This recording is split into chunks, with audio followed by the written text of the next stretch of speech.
Bonjour et soyez les bienvenus sur la Bible ouverte, notre chaîne d'études de la parole de Dieu ici au ministère du Dieu qui protège, God Protect Ministries. Nous vous souhaitons la bienvenue partout d'où vous nous regardez en ce moment et nous sommes heureux que vous ayez trouvé le temps de vous asseoir et puis ensemble d'étudier la parole de Dieu. La Bible est la parole de Dieu. Et c'est un commandement pour nous de l'étudier, pas seulement de la lire, mais de l'étudier, afin de la comprendre. Parce que lorsque nous comprenons la parole de Dieu, nous la retenons et nous portons beaucoup de fruits. C'est ce que le Seigneur Jésus-Christ nous a enseigné dans les évangiles, notamment dans l'évangile de Luc au chapitre 8, lorsqu'il parle de la parabole du semeur et de la semence. Nous devons étudier la parole de Dieu. Hébreux au chapitre 4 et au verset 12 nous dit ceci. La parole de Dieu est vivante. Car la parole de Dieu est vivante, elle est efficace, elle est plus tranchante qu'une quelconque épée à double tranchant. Elle pénètre jusqu'à la division de l'âme et de l'esprit, des jointures et des moelles. Nulle créature n'est cachée devant elle, mais tout est à nu et à découvert devant celui à qui nous devons rendre compte. La Bible déclare également dans Proverbes au chapitre 4, du verset 20 au verset 22, et je cite, « Mon fils, sois attentif à mes paroles, prête l'oreille à mes discours, qu'ils ne s'éloignent pas de tes yeux. Garde-les dans le fond de ton cœur, car c'est la vie pour ceux qui les trouvent, c'est la santé pour tout leur corps. Mon fils, sois attentif à mes paroles, prête l'oreille à mes discours, qu'ils ne s'éloignent pas de tes yeux.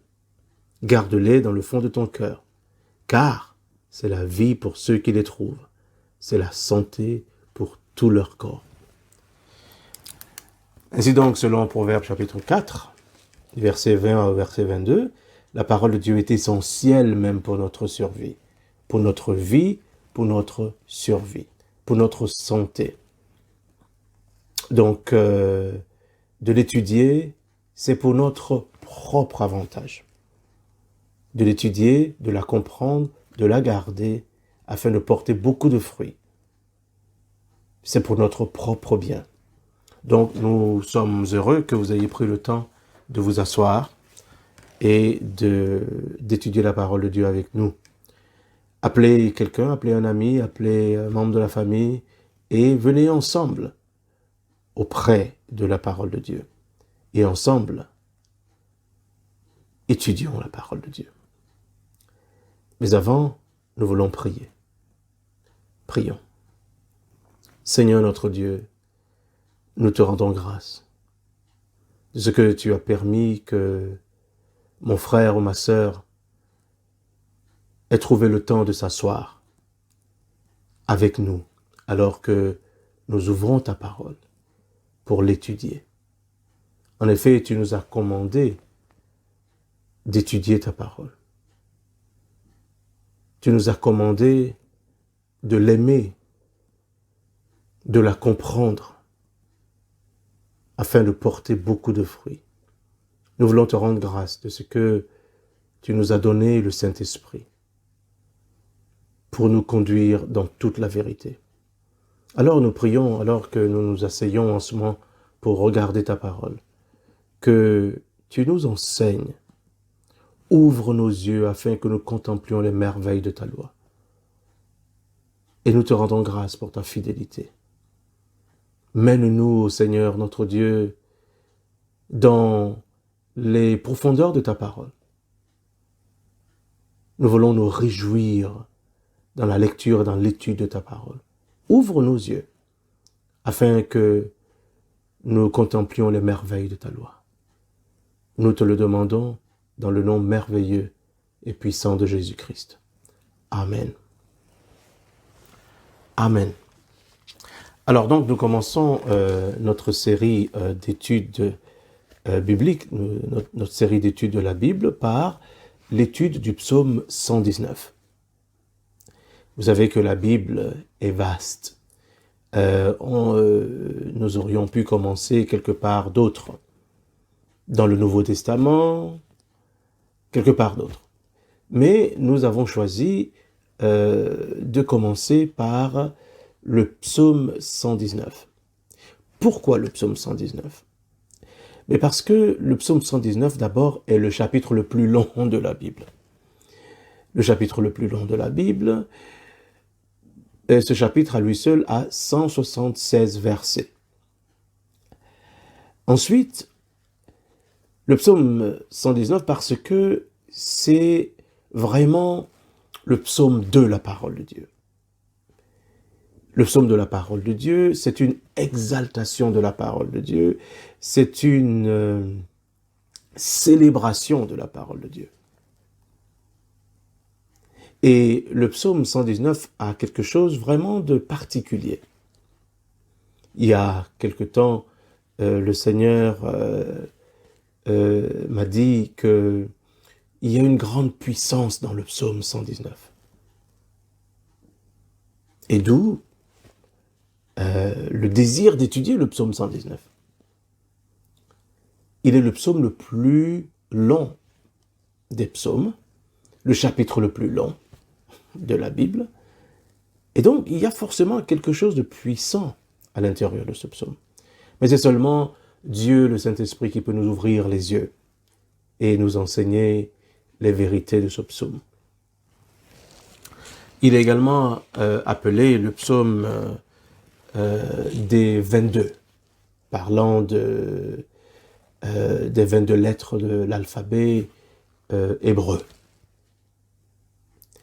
Mais avant que nous regardions le psaume 119, du moins la première partie, la première section de 8 versets, avant qu'on ne commence cette étude, j'aimerais que nous regardions un autre verset qui nous parle un peu de l'importance que Dieu lui-même accorde à sa parole.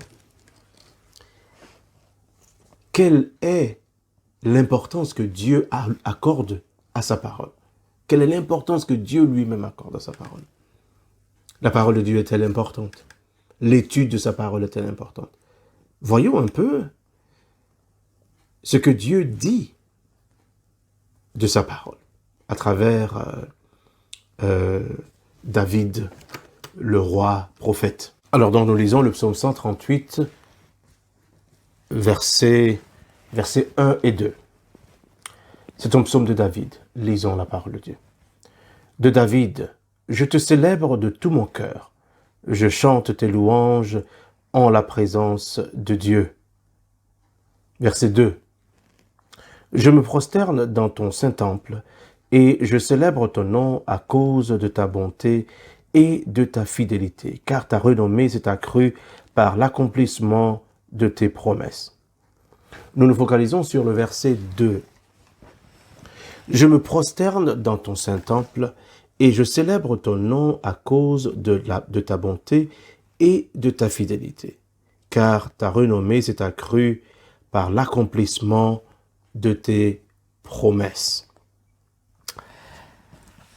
Alors, avant de poursuivre, il y a quelque chose que j'aimerais que nous saisissions dans le verset 2. Et pour cela, pour saisir vraiment le sens du verset 2, je voudrais que nous fassions une étude, que nous comparions certaines versions de la Bible en français. La première version est celle de Louis II, 1910, qui est une version révisée de la traduction que Louis II avait réalisée à la fin du 19e siècle à partir des textes originaux hébreux et grecs. Ensuite, l'autre version de la Bible que je voudrais que nous considérions, c'est la Bible annotée Neuchâtel.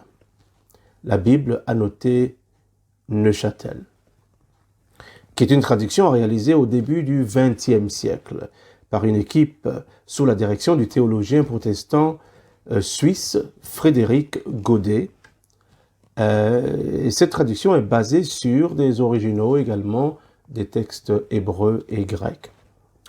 Et la troisième version que je voudrais qu'on considère, c'est celle de la Bible Darby, qui est une traduction française réalisée par John Darby au XIXe siècle à partir des originaux hébreux et grecs. Et cette version est agrémentée de notes générales pour donner le sens littéral des termes pour lesquels il a été préféré une formulation française plus efficace.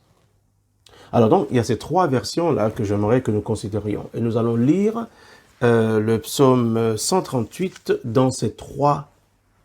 psaume 138 au verset 2 dans ces trois versions. Donc, nous lisons d'abord dans la version de Louis II 1910, verset 2. « Je me prosterne dans ton saint temple et je célèbre ton nom à cause de ta bonté et de ta fidélité, car ta renommée s'est accrue par l'accomplissement de tes promesses. »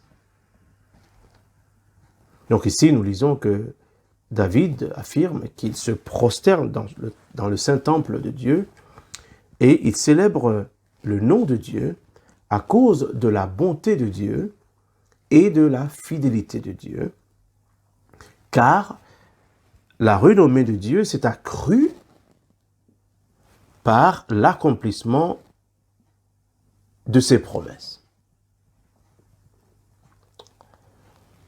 Nous lisons le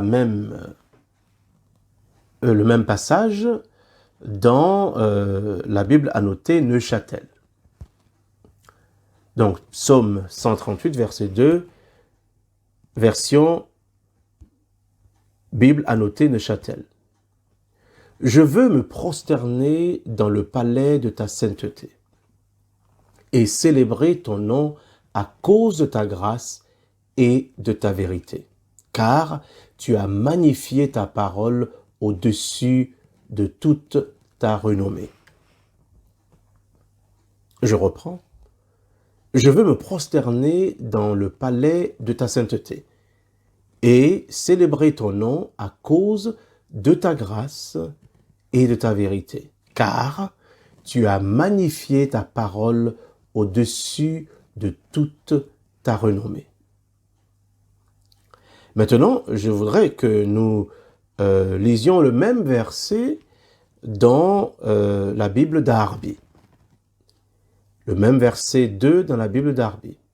« Je me prosternerai vers le temple de ta sainteté, et je célébrerai ton nom à cause de ta bonté et à cause de ta vérité, car tu as exalté ta parole au-dessus de tout ton nom. »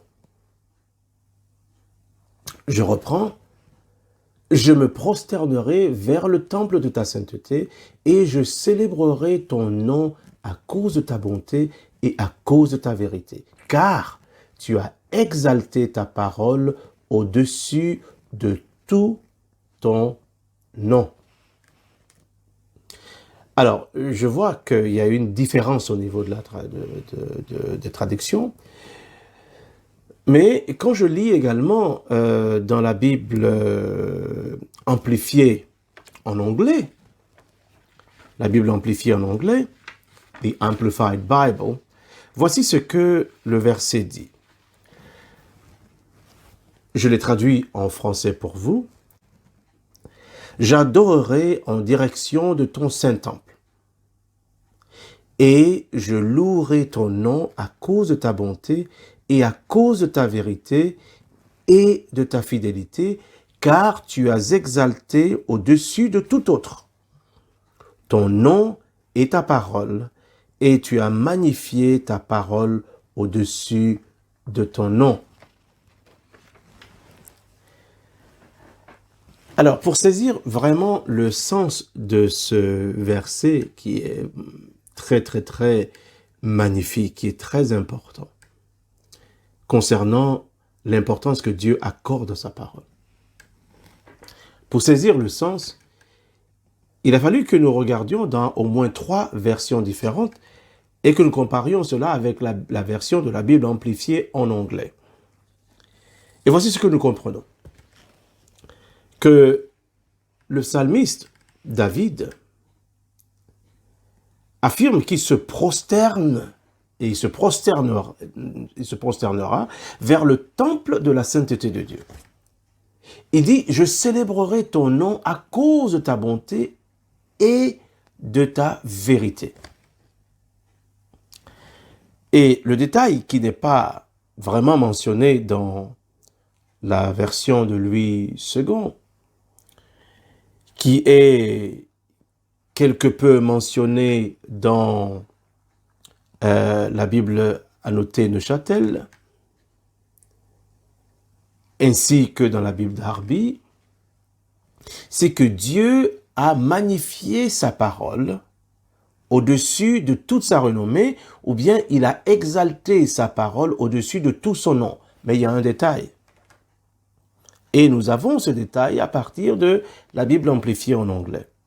Il dit, j'adorerai vers ton Saint-Temple, mais j'adorerai en direction de ton Saint-Temple, je louerai ton nom à cause de ta bonté et de ta vérité et de ta fidélité. Car tu as exalté au-dessus de tout autre ton nom et ta parole.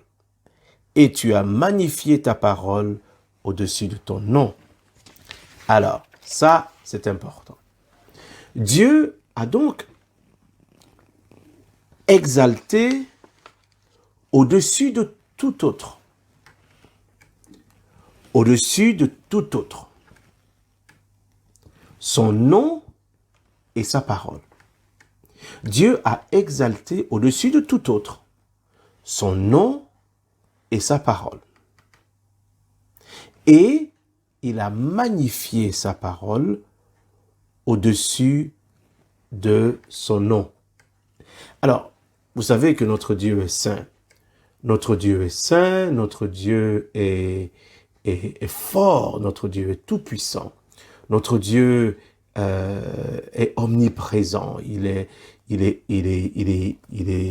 omniscient, il est omnipotent. Il est omniprésent, il est partout en même temps, il remplit le ciel et la terre, l'univers visible et invisible. Notre Dieu est omniscient, il sait toutes choses. Notre Dieu est omnipotent, il peut toutes choses. Mais ce verset dans le psaume dit que il a exalté au-dessus de tout autre, de tous ses attributs, au-dessus de toute sa renommée.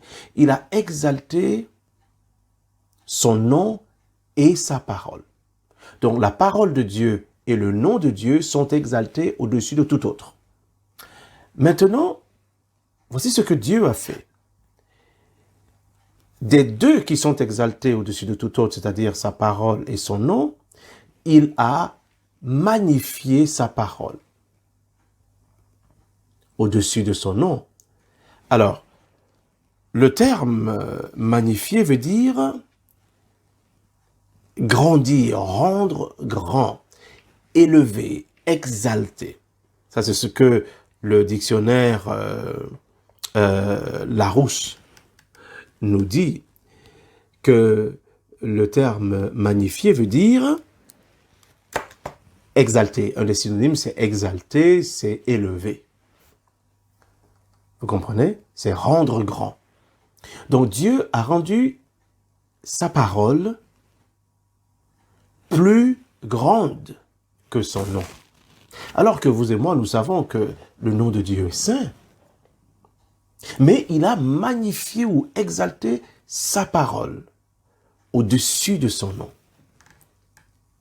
Et la raison pour laquelle le psalmiste David ici affirme se prosterner devant Dieu à cause de la bonté de Dieu, la raison pour laquelle il le fait, c'est parce qu'il a compris quelque chose. Si Dieu a exalté au-dessus de tout autre son nom et sa parole, et qu'il ait exalté sa parole au-dessus de son nom, Donc la parole est très très très précieuse et qu'il nous ait donné sa parole, qu'il nous ait donné sa parole, ça veut dire ce qu'il a de plus cher, de plus précieux. Il nous a donné sa parole. Et le psalmiste a compris cela. C'est pourquoi il a dit, je me prosternerai devant ton saint temple. Je me prosternerai vers le temple de ta sainteté. Et je célébrerai ton nom à cause de ta bonté. Quelle bonté? La bonté que tu as manifestée en me donnant ta parole. En me donnant ta parole. Il dit à cause de ta bonté et de ta vérité. Car tu as exalté ta parole au-dessus de tout ton nom. Dieu a exalté sa parole au-dessus de tout son nom. Et cette parole, il nous l'a donnée. Alors, il nous a donné cette parole, la parole de Dieu,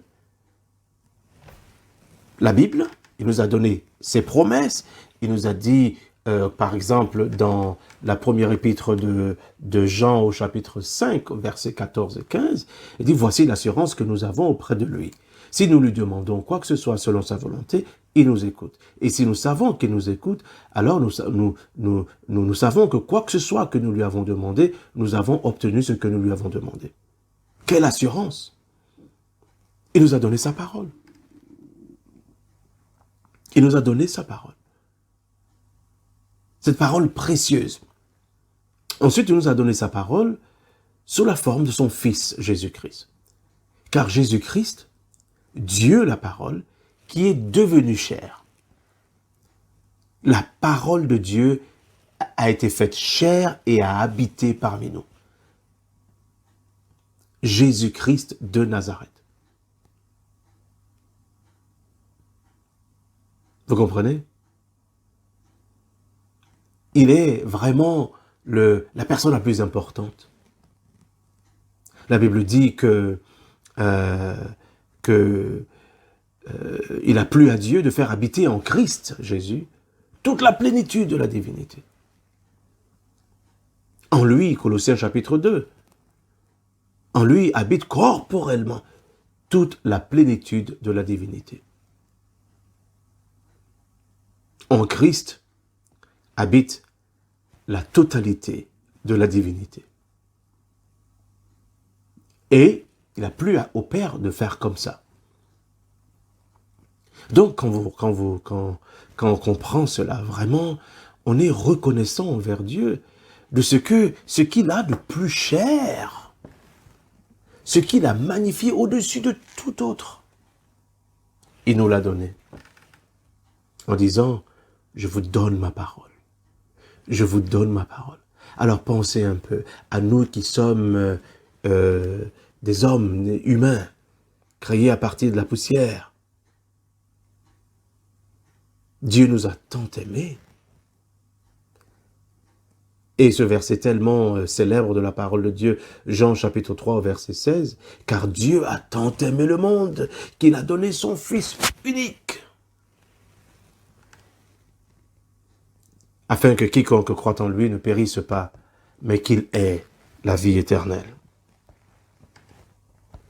Nous lisons également dans Jean au chapitre 1, l'évangile de Jean chapitre 1, « Au commencement était la parole, et la parole était avec Dieu, et la parole était Dieu. » Elle était au commencement avec Dieu. Toutes choses ont été faites par elle, et rien de ce qui a été fait n'a été fait sans elle. En elle était la vie, et la vie était la lumière des hommes.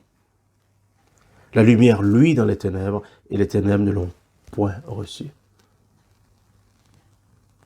Il parle de Christ, la parole de Dieu, la parole qui a été faite chair. Jésus de Nazareth. Dieu nous a donné Christ.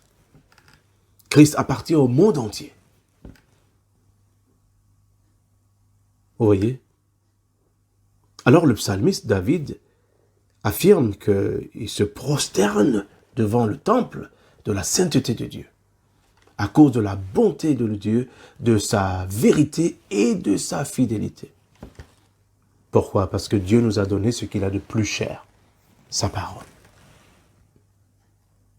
Donc, quelle est l'importance que Dieu lui-même accorde à sa parole? L'importance est capitale, comme nous venons de voir.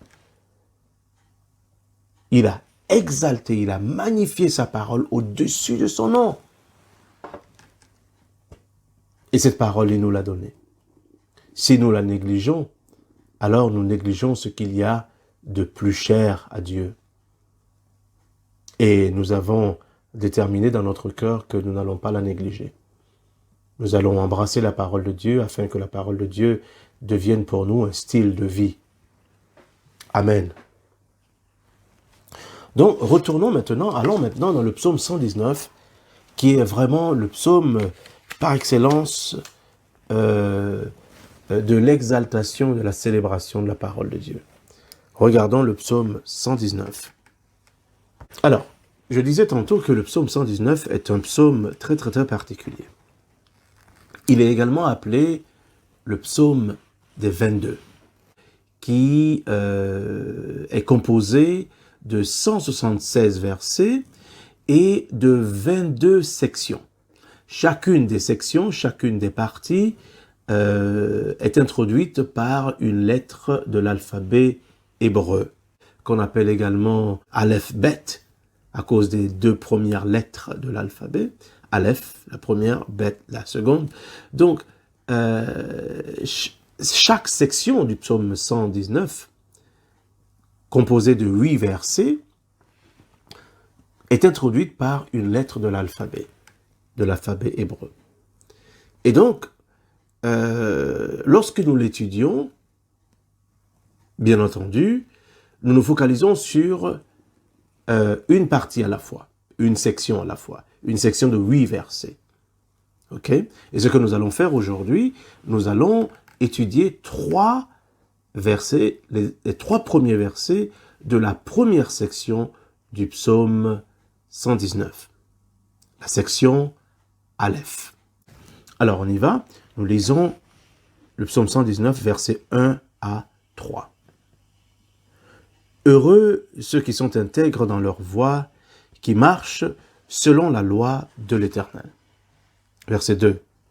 Heureux ceux qui gardent ses préceptes, qui le cherchent de tout leur cœur. Verset 3. Qui ne commettent point d'iniquité et qui marchent dans ses voies. Alors, donc le verset 1 dit, heureux ceux qui sont intègres dans leur voie, qui marchent selon la loi de l'Éternel. Alors, nous allons voir d'abord ce verset. Je ne suis pas vraiment de ceux-là qui courent en étudiant la parole de Dieu. Si nous devons comprendre la parole de Dieu, ça veut dire qu'il est nécessaire que nous prenions le temps de regarder, de faire une étude de mots. Nous prenions le temps de permettre au Saint-Esprit de nous parler. D'accord? Ça ne sert vraiment à rien de courir et puis de ne rien comprendre en fait. D'accord? Donc nous allons prendre notre temps. C'est la raison pour laquelle je veux que nous regardions les 3 premiers versets d'abord. Ok? Si le temps nous permet, on les regardera en entier. Sinon, on regardera le premier verset, peut-être le deuxième verset. Si on peut regarder les 3 versets, ben voilà, on y va. Mais je ne veux pas courir. D'accord? Donc, suivez-moi attentivement. Heureux ceux qui sont intègres dans leur voie, qui marchent selon la loi de l'Éternel. Lorsque je lis ce premier verset, qui commence par « heureux », ça me fait penser à beaucoup d'autres versets dans la Bible, dans l'Ancien Testament comme dans le Nouveau Testament. Dans l'Ancien Testament, le premier psaume, par exemple, le psaume 1, le psaume 1 commence également par « heureux ». Heureux l'homme qui ne marche pas selon le conseil des méchants, qui ne s'arrête pas sur la voie des pécheurs et qui ne s'assied pas en compagnie des moqueurs. Heureux. Heureux. En anglais, c'est traduit par blessed. Blessed ou bien blessed. Et le terme heureux, là, qui est le même terme utilisé dans le psaume 119, c'est le terme hébreu est cher. Alors, pas que je veux vous impressionner avec mon hébreu, hein. Toutefois, il est important de faire une étude de mots pour comprendre, pour saisir vraiment le fond de ce que le Seigneur veut nous dire. D'accord? Alors, Esher. Esher signifie béni, bénédiction. Et même la version de la Bible amplifiée, en anglais par exemple, traduit ce terme Esher par cette locution blessed, fortunate, to be envied. Alors, ça veut dire béni, fortuné, au point même d'être envié. Alors, donc, le terme Esher veut dire béni, veut dire bonheur. Ça veut dire être béni. C'est le terme Esher. Et quand je pense à cela, à ce terme-là, qui est traduit par heureux, ça me fait également penser aux béatitudes. Aux béatitudes. Comme nous lisons dans l'évangile selon saint Matthieu. L'évangile selon saint Matthieu, par exemple, au chapitre 5, au verset 1, la Bible nous dit que, voyant la foule, Jésus monta sur la montagne et après qu'il se fut assis, ses disciples s'approchèrent de lui. Puis, ayant ouvert la bouche, il les enseigna et dit, « Heureux les pauvres en esprit, car le royaume des cieux est à eux. Heureux les affligés, car ils seront consolés. Heureux les débonnaires, car ils hériteront la terre. Heureux ceux qui ont faim et soif de la justice, car ils seront rassasiés. Heureux les miséricordieux, car ils obtiendront miséricorde. Heureux ceux qui ont le cœur pur, car ils verront Dieu. Heureux ceux qui procurent la paix, car ils seront appelés fils de Dieu. Heureux ceux qui sont persécutés pour la justice, car le royaume des cieux est à eux. Heureux serez-vous lorsqu'on vous outragera, qu'on vous persécutera et qu'on dira faussement de vous toutes sortes de mal à cause de moi. Réjouissez-vous et soyez dans l'allégresse, parce que votre récompense sera grande dans les cieux. Car c'est ainsi qu'on a persécuté les prophètes qui ont été avant vous. Les béatitudes. Il nous dit dans le psaume 119, « Heureux ceux qui sont intègres dans leur voie. » Heureux ceux qui sont intègres dans leur voie. Dans la Bible d'Arby, il dit « Bienheureux ceux qui sont intègres dans leur voie, qui marchent dans la loi de l'Éternel. » Bienheureux ceux qui sont intègres dans leur voie. Regardons le terme « intègre ». En hébreu, c'est le mot hébreu tamim.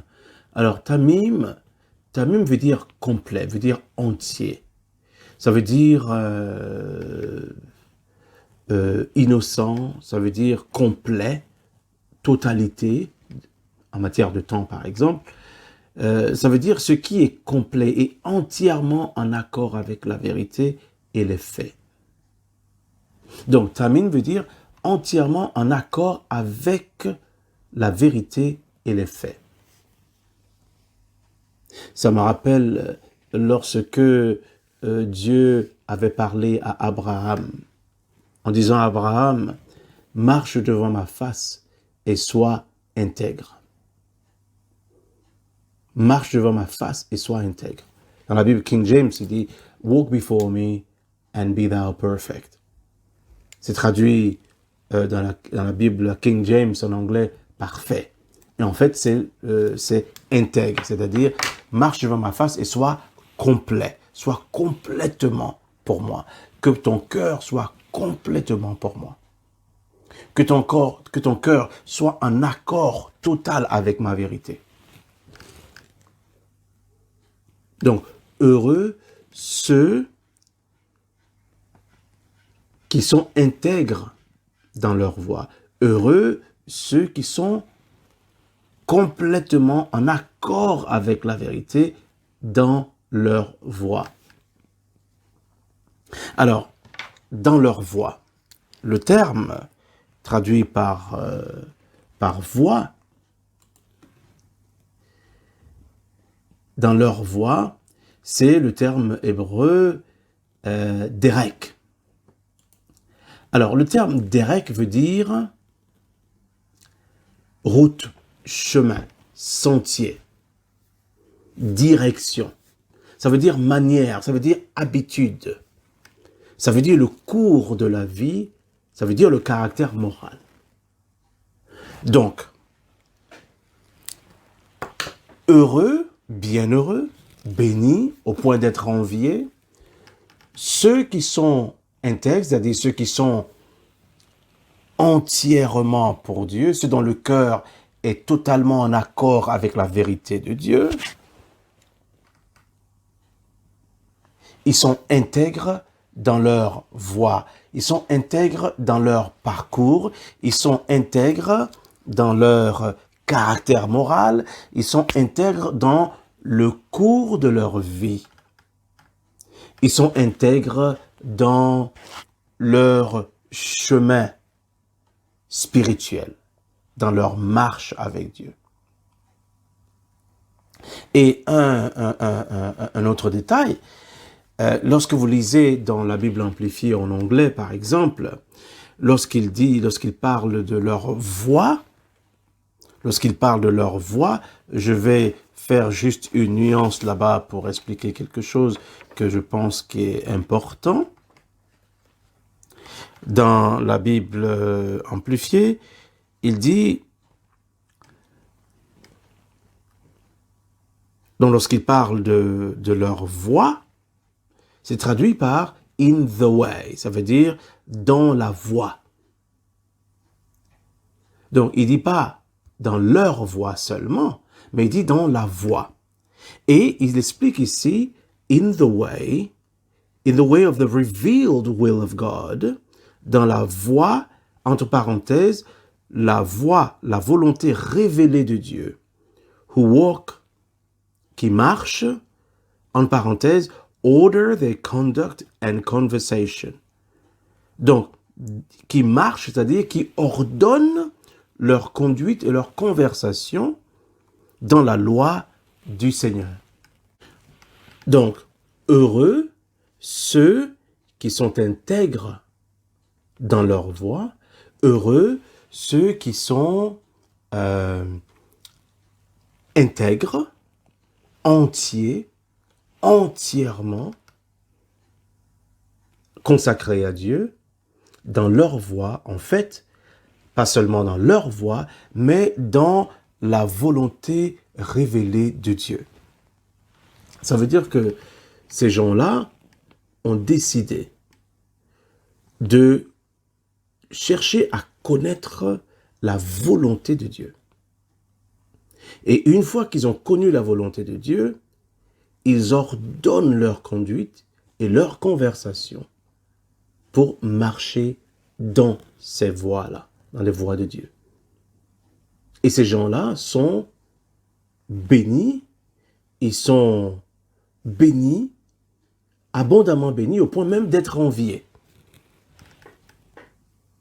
Ils ont décidé de vivre leur vie selon la parole de Dieu, la voie révélée, la volonté révélée de Dieu.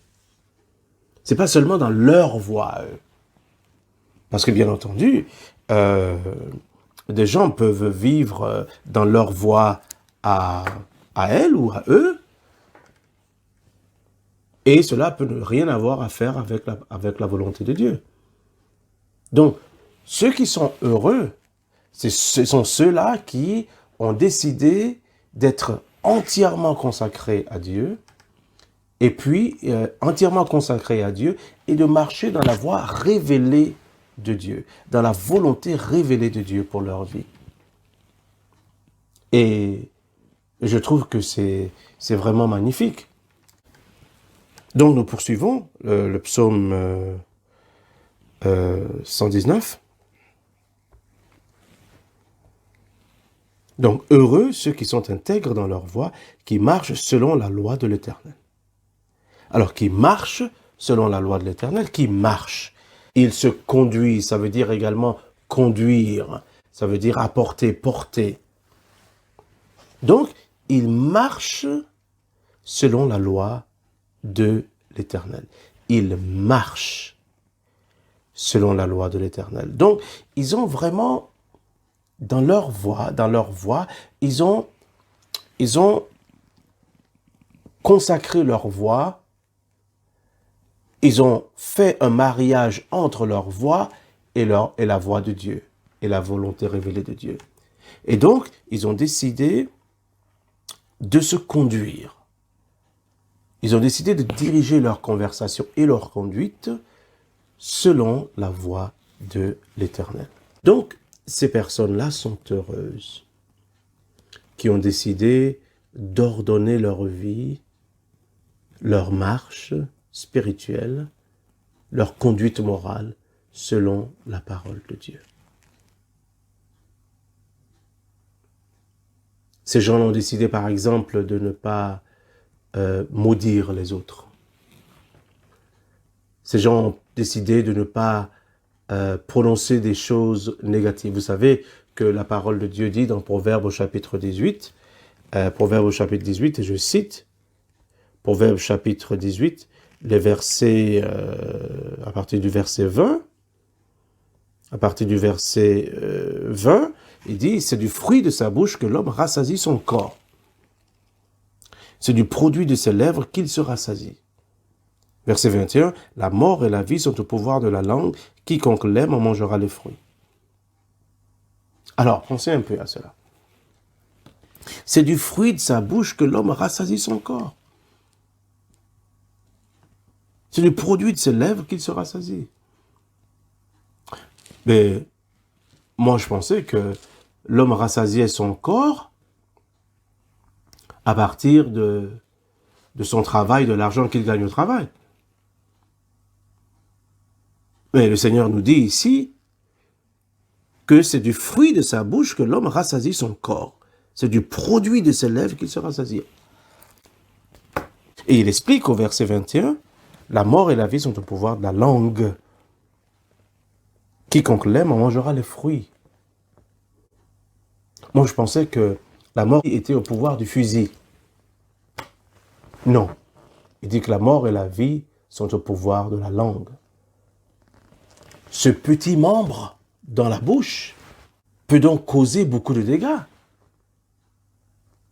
Ce tout petit membre. Et quand vous lisez le livre de Jacques, au chapitre 3 par exemple, parlant de la langue, Jacques au chapitre 3, c'est le chapitre par excellence sur la langue et puis les conséquences néfastes d'une mauvaise utilisation de la langue. Il dit par exemple, nous branchons, verset 2, nous branchons tous de plusieurs manières. Si quelqu'un ne branche point en parole, c'est un homme parfait, capable de tenir tout son corps en bride. Si nous mettons le mort dans la bouche des chevaux pour qu'ils nous obéissent, nous dirigeons aussi leur corps tout entier.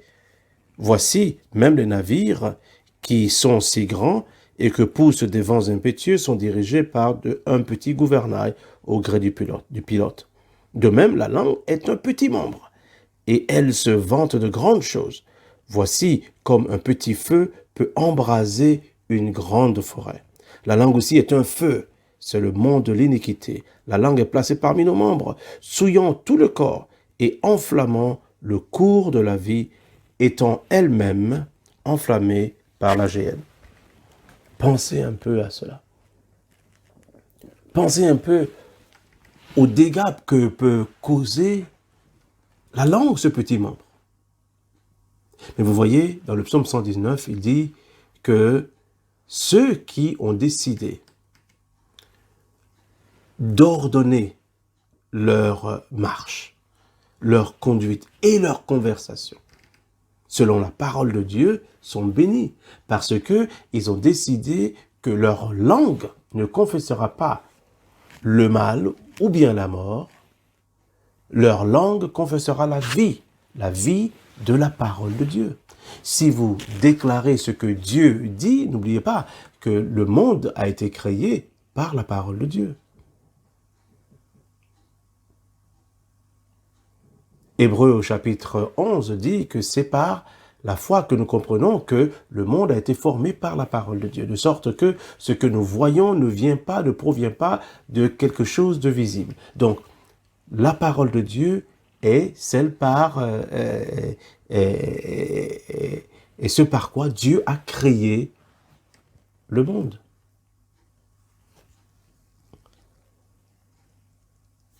Donc, lorsque j'ordonne mes voies, ma conduite et ma conversation selon la parole de Dieu,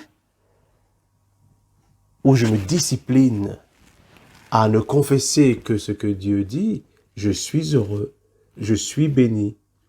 Et en fait, quand je confesse la vie, j'obtiens le fruit de la vie, j'obtiens le produit de ce que j'ai confessé.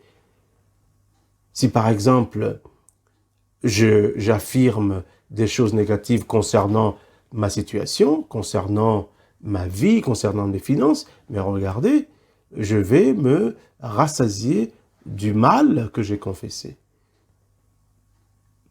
Mais si je confesse que je suis béni de Dieu, si je confesse que je suis béni de Dieu, alors Dieu pourvoira à mes besoins et je me rassasierai de ce que j'ai confessé. Combien de parents, par exemple, qui n'ont pas été éclairés, ont confessé, ont en fait prophétisé sur leurs enfants de mauvaises choses. Oh, tu es comme ton père. Tu es comme ta mère. Toi, tu ne deviendras jamais rien. Et lorsque l'enfant finit par devenir exactement comme les parents ont prophétisé tout au long de l'enfance de l'enfant, lorsque l'enfant finit par devenir exactement ce qu'ils avaient dit, ils sont étonnés. La mort et la vie sont au pouvoir de la langue. Celui qui l'aime en mangera les fruits. Mais ceux qui ont décidé d'ordonner leur vie, qui marchent dans les voies de Dieu, ceux-là sont bénis. Amen.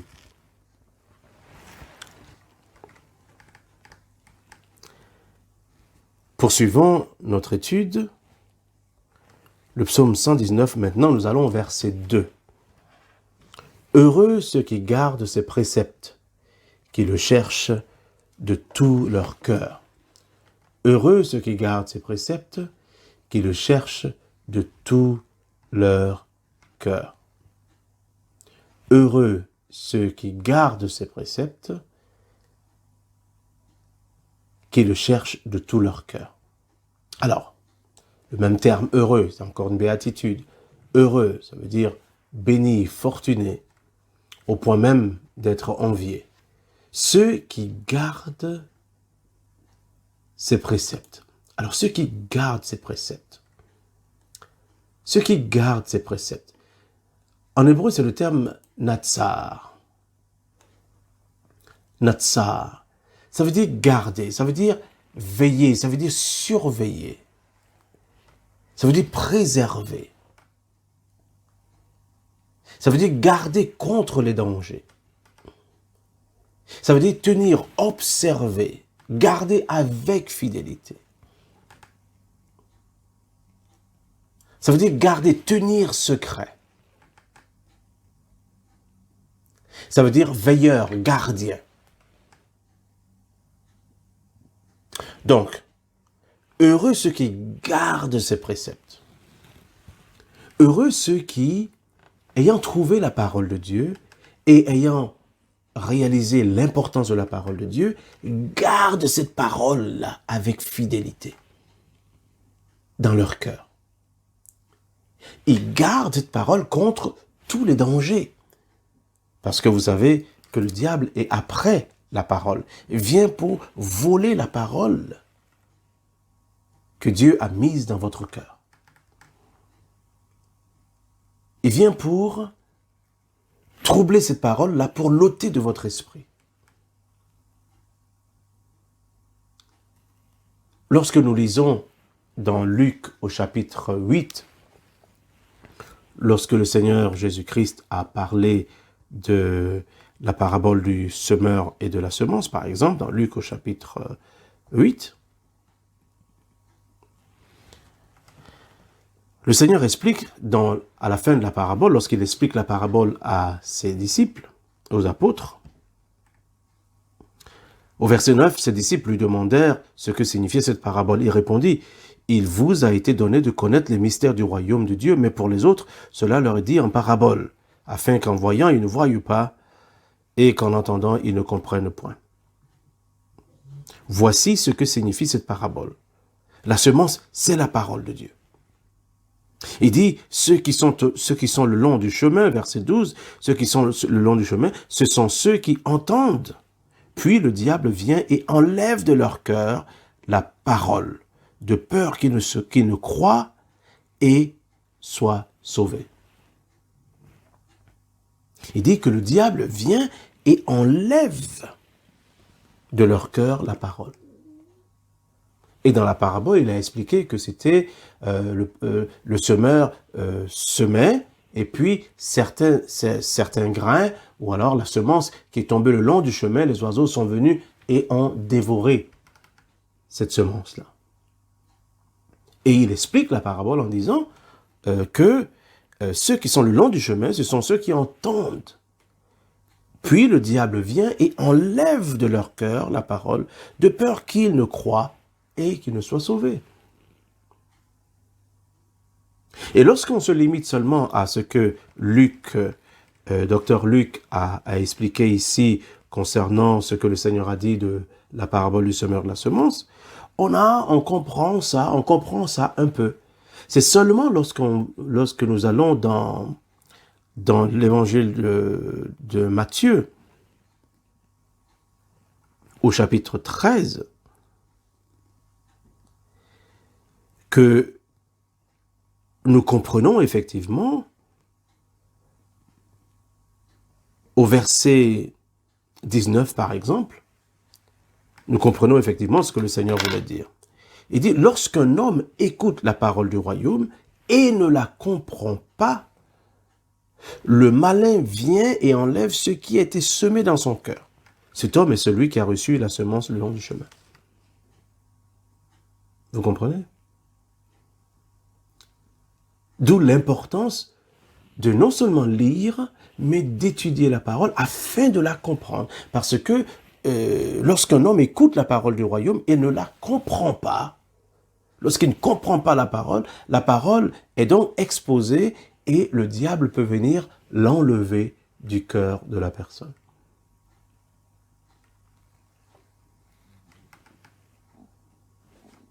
Vous saisissez?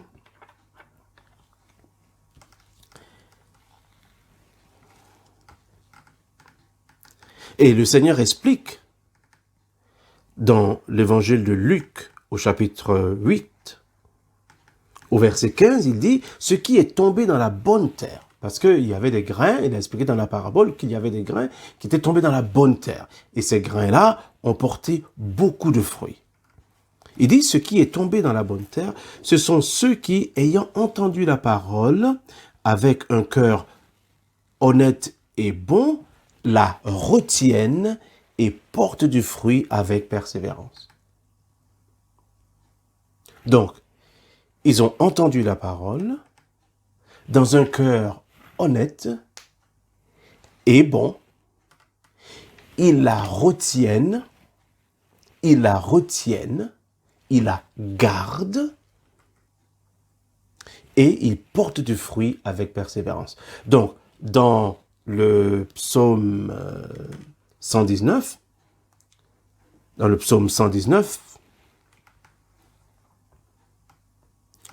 au verset 2, par exemple, où nous étions tout à l'heure, « Heureux ceux qui gardent ses préceptes.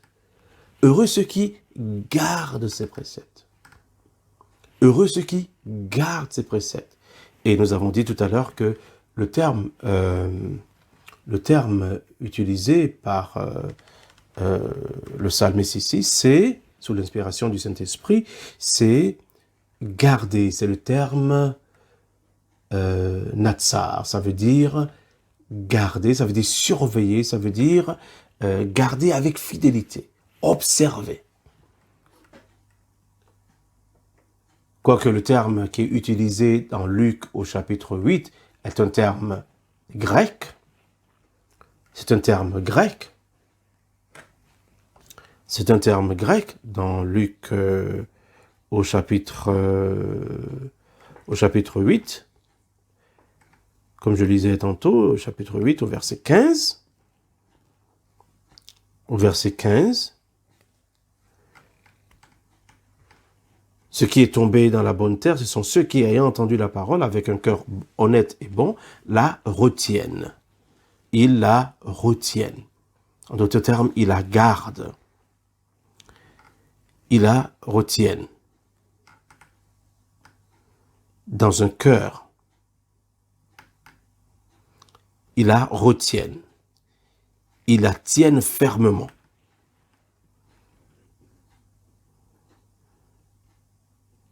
C'est-à-dire qu'ils retiennent cette parole.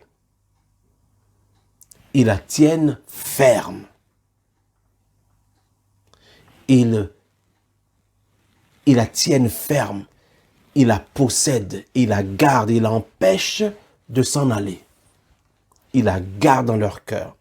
C'est le terme grec kateko. Kateko. Kateko, ça veut dire retenir.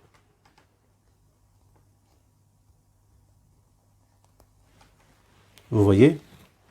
Donc, ceux qui retiennent la parole, ceux qui gardent la parole, ceux-là sont heureux.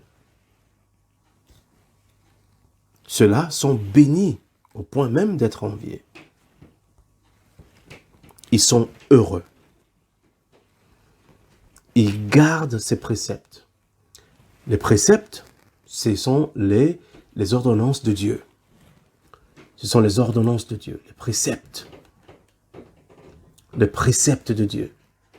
Ces préceptes, ces témoignages. Ok? Les préceptes. Le terme Eda. Eda qui veut dire témoignage. Et c'est un terme qui est toujours pluriel, et toujours pour les lois qui sont les témoignages divins. Donc, il garde les témoignages de Dieu. Il garde les témoignages de Dieu. Il garde les témoignages de Dieu. Les témoignages que Dieu a rendus de lui-même. Il garde cela. Et ceux-là sont bénis. Ils sont heureux. Donc vous et moi, nous ferions mieux de garder la parole. Ce sont les témoignages que Dieu a rendus de lui-même.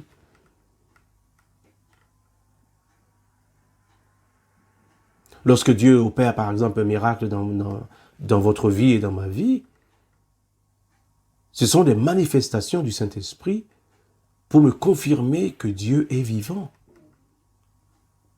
Et ce sont des témoignages que Dieu a rendus de sa vérité, de sa fidélité. Maintenant, nous allons à la dernière partie du verset 2. Il dit qu'ils le cherchent de tout leur cœur. Ils le cherchent de tout leur cœur. Ils le cherchent de tout leur cœur. Donc, ils sont bénis parce qu'ils gardent les préceptes de Dieu, le témoignage de Dieu. Ils sont bénis parce qu'ils cherchent Dieu de tout leur cœur. Ils cherchent Dieu de tout leur cœur. Alors, vous savez, aujourd'hui, de nos jours, je veux dire, on affirme, certains même dans l'Église, que nous sommes maintenant sous la dispensation de la grâce. Donc, on ne peut plus chercher Dieu comme les gens le faisaient sous l'Ancien Testament. Le terme « chercher », c'est le terme « darash ». Et ça veut dire plutôt avoir recours à. Ça veut dire s'enquérir de. Ça veut dire par exemple, consulter, rechercher Dieu. D'accord? On ne cherche pas Dieu comme s'il était perdu, non, non, non. Mais on le recherche, on, on, on le consulte. Si je ne comprends pas quelque chose, par exemple, dans ma vie, ben je demande à Dieu, Seigneur, dans la prière et dans le jeûne, par exemple, je demande, Seigneur, est-ce que ceci c'est ta volonté? Est-ce que c'est ta volonté? Et puis j'attends que Dieu me parle. Il peut me parler dans un rêve, dans une vision, dans la parole de Dieu, il peut me parler par quelqu'un. Donc, je le consulte. D'accord? Je le consulte. Le terme de Rash, c'est par exemple chercher une divinité dans la prière et le culte. Chercher Dieu dans la prière. Je ne pense pas que parce que nous sommes sous la grâce en ce moment, nous devions arrêter de chercher Dieu, de rechercher Dieu, de le consulter. Dieu ne parle-t-il pas? Donc si Dieu parle, a une bouche pour parler, s'il a des oreilles pour entendre, ça veut dire que nous pouvons le consulter. La parole de Dieu dit dans Ésaïe, parlant de consulter Dieu, il dit, mais si l'on vous dit d'aller consulter ceux qui évoquent les morts, un peuple ne consultera-t-il pas son Dieu? Donc le Seigneur nous exhorte même, il nous encourage à le consulter. À le consulter, à le chercher. Donc ceux qui gardent ses préceptes sont heureux. Mais ceux qui le cherchent de tout leur cœur, ils le cherchent de tout leur cœur. Ils le cherchent de tout leur cœur. Ils le cherchent de tout leur cœur. Ils le cherchent de tout leur cœur. Ils ne cherchent pas Dieu avec une moitié de leur cœur, une moitié d'intérêt. Ils cherchent Dieu de tout leur cœur. Alors, le terme ici, qui est ici une translittération, c'est le terme leb. Leb. Leb.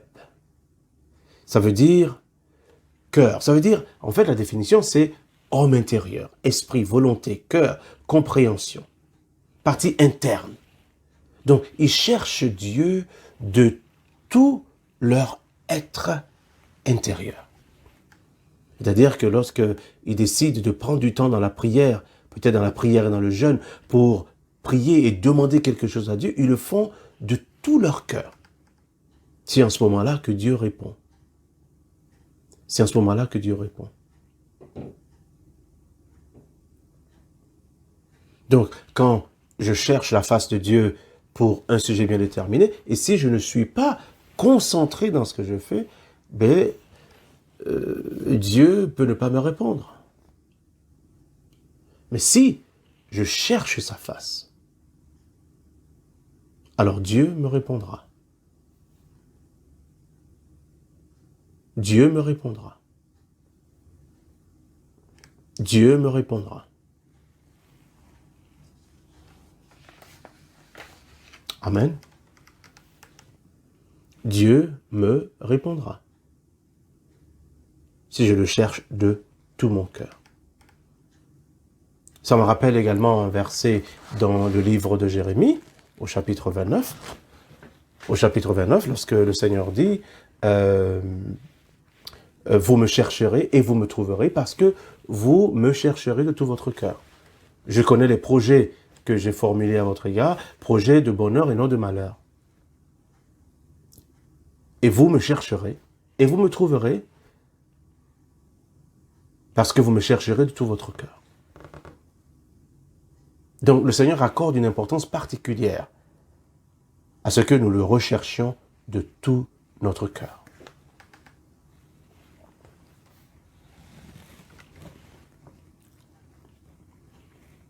Amen.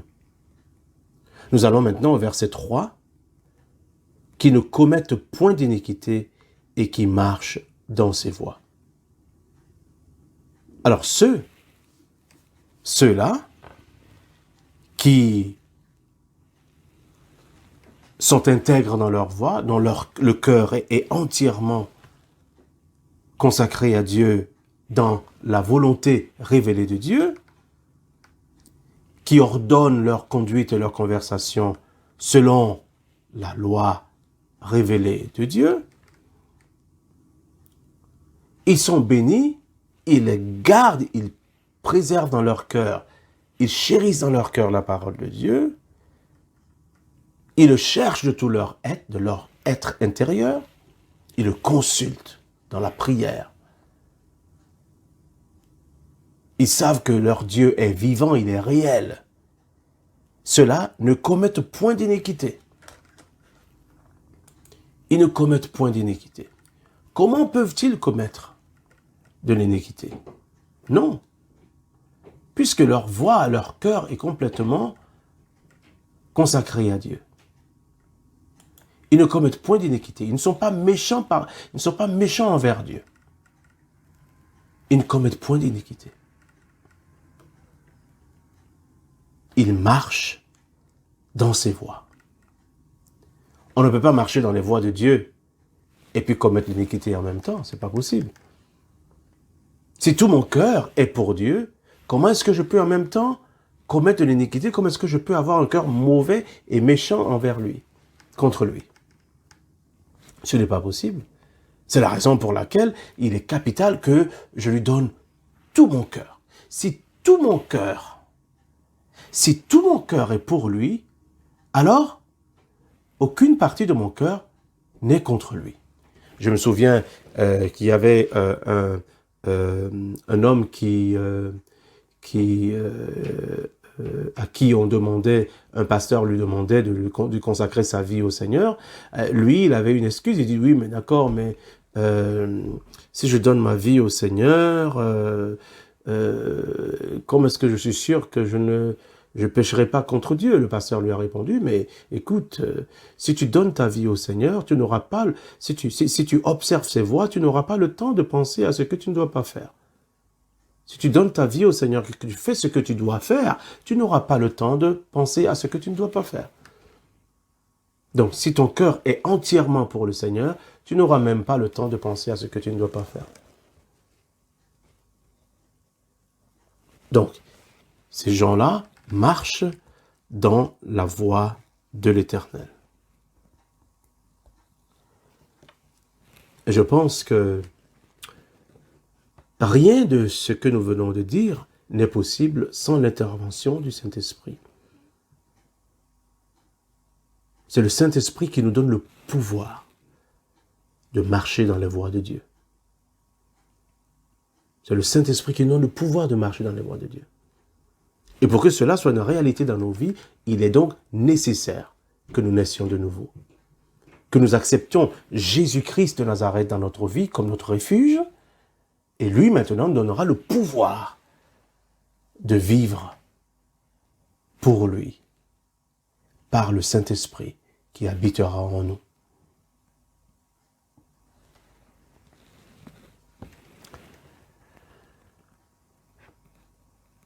Donc, nous allons prier. Si vous ne connaissez pas le Seigneur, si vous n'avez pas reçu Jésus-Christ de Nazareth dans votre cœur comme votre Seigneur et votre Sauveur personnel, alors, rien de ceci n'est possible. Car c'est Christ seul qui nous donne le pouvoir de marcher dans les voies de Dieu.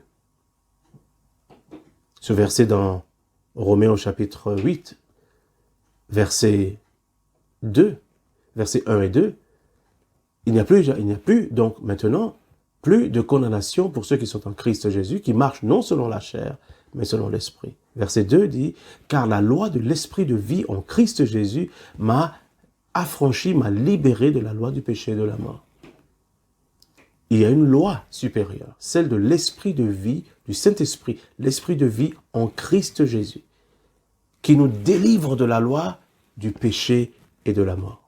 Lorsque nous recevons Jésus-Christ dans notre cœur comme notre Seigneur et notre Sauveur personnel. Alors le Saint-Esprit nous fait naître de nouveau. Alors nous recevons cette puissance du Seigneur Jésus-Christ par le biais de son Saint-Esprit en nous qui nous permet de vivre et de marcher dans les voies de Dieu.